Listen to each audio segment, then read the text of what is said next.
Have you ever been in a conversation where someone's smiling at you, but their eyes are just dead? Like the corners of their mouth are turned up, but there's no warmth, no crinkle around the edges, just this plastic mask staring back at you. And instead of feeling connected, you feel this quiet unease bubbling up inside, like your gut is whispering, something's off here. If that hits home, if fake smiles make you cringe, or worse, make you want to bolt from the room, then listen up, because this video is for you. You're not rude, you're not antisocial, and you're definitely not broken. You're wired with an evolutionary superpower that most people don't even realize exists. Today, we're diving deep into why some of us can't stand those forced grins, what it says about your brain, and how turning this flaw into your greatest strength could change everything. Let's unpack this together, step by step, with a little neuroscience, some real-life stories, and a whole lot of validation. Because here's what nobody tells you. Disliking fake smiles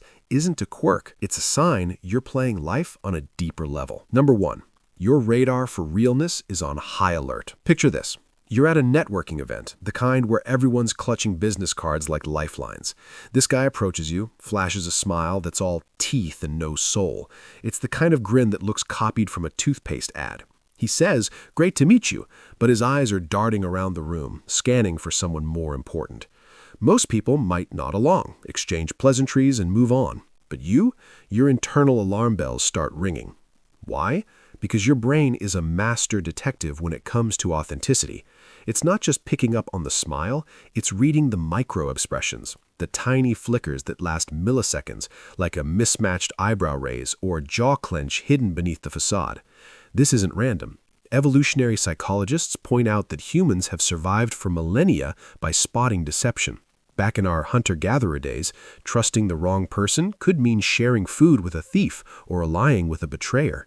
Your dislike for fake smiles, it's that ancient survival instinct kicking in, hyper-tuned in your nervous system. Contrast that with most people, those easygoing extroverts who sail through small talk like it's a gentle breeze. They might not notice the fakeness because their social filters are set to polite autopilot.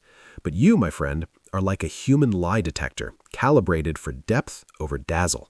And let me affirm this right now. That's not a burden, it's brilliance. You're not overthinking. You're overseeing the truth that others miss. Let me paint another picture from everyday life. Say you're at work and your boss gives you that obligatory "good job" smile after a presentation. Everyone else claps and moves on, but you feel this knot in your stomach because her eyes aren't smiling, they're calculating. Later, you find out she reassigned your project to someone else.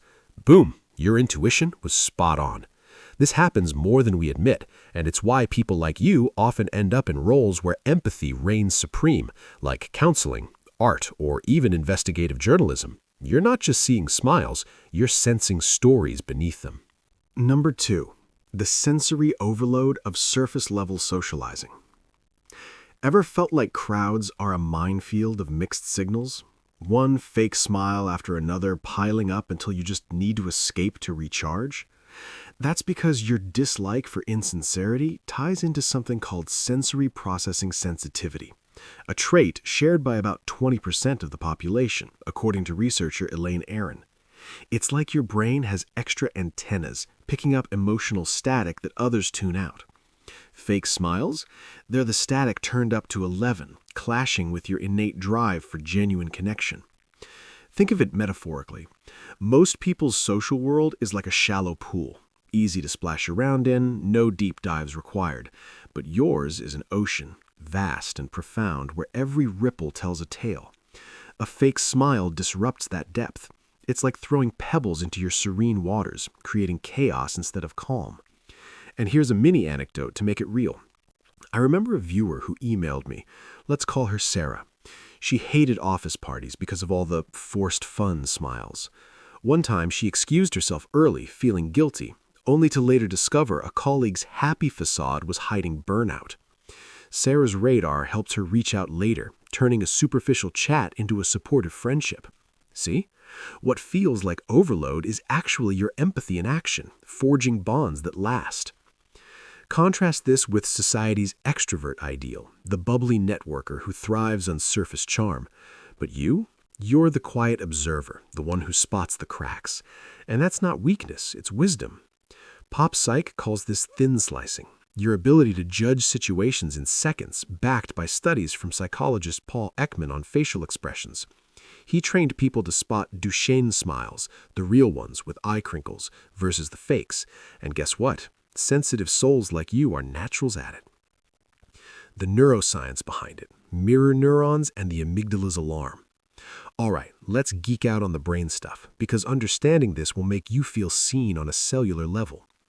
When you see a fake smile, your mirror neurons, these amazing little cells discovered in the 1990s by Italian researchers, fire up. They're like emotional echoes, mirroring what others feel so you can empathize. But with a fake smile, there's a mismatch. The person says happy, but their vibe screams not really. This dissonance lights up your amygdala, that almond-shaped fear center in your brain, triggering a subtle fight or flight response.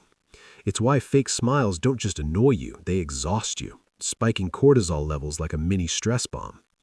Add in dopamine dynamics. Real smiles release feel-good chemicals in a mutual loop, but fakes short-circuit it, leaving you drained. Neuroscience shows highly empathetic people have more active insular regions, processing emotions deeply. Historically, this trait traces back to shamanic roles in ancient tribes, where seers detected deceit to protect the group. Fast forward to today, and it's why therapists often share this sensitivity. They're evolutionary masterpieces, not misfits. But here's the validating truth. If you've ever been called too sensitive for dodging small talk, know this. Your brain isn't overreacting, it's overachieving. Studies on high sensitivity link it to greater creativity and intuition, like how artists like Vincent van Gogh channeled emotional depth into masterpieces. You're not damaged, you're designed for discernment. What this looks like in real life, from dating to daily grind. Let's break it down into the nitty-gritty of everyday existence. In dating, fake smiles are your red flag radar. Ever swiped right on someone whose profile pic screams posed perfection, only to meet and feel that gut twist from their insincere grin? You bail early, saving yourself heartache while others might drag it out. Anecdote time? Think of Alex, a guy in his 30s who shared his story in our comments. He disliked his date's constant everything's fine smiles, sensing underlying frustration. Turns out she was unhappy in her job and projecting. By calling it out gently, they had a real talk and now they're together. Authenticity won. At work, this trait shines in negotiations or team dynamics. You spot the colleague's fake enthusiasm for a bad idea, steering the group toward better outcomes. But in friendships, it's gold. You build circles of true confidants, not fair-weather fans. Contrast with the extrovert's wide but shallow network. Yours is deep and durable, like roots anchoring a tree through storms. Daily breakdowns, grocery store chit-chat, tolerable if genuine, torturous if forced. Family gatherings, you thrive on heartfelt hugs, wilt under obligatory cheer. And parenting? If you're a parent with this trait, you're attuned to your kids' real emotions, fostering emotional intelligence early. It's not always easy. Society pushes smile and nod, but it's enriching. The hidden superpower, from shadow spotter to soul connector. Now the fun part, flipping the script on this dislike. What if I told you hating fake smiles is your hidden superpower? It's like being a lighthouse in a fog of facades, guiding genuine souls toward you while repelling the superficial. This hypervigilance, it's post-traumatic growth in disguise for many, turning past hurts like betrayal into intuitive armor. Psych references abound. Carl Jung's shadow work encourages embracing sensitivities as gifts, leading to profound self-awareness. In practice, it makes you a chess master in social games, anticipating moves, building alliances based on trust. Careers? Think detective, writer, or leader.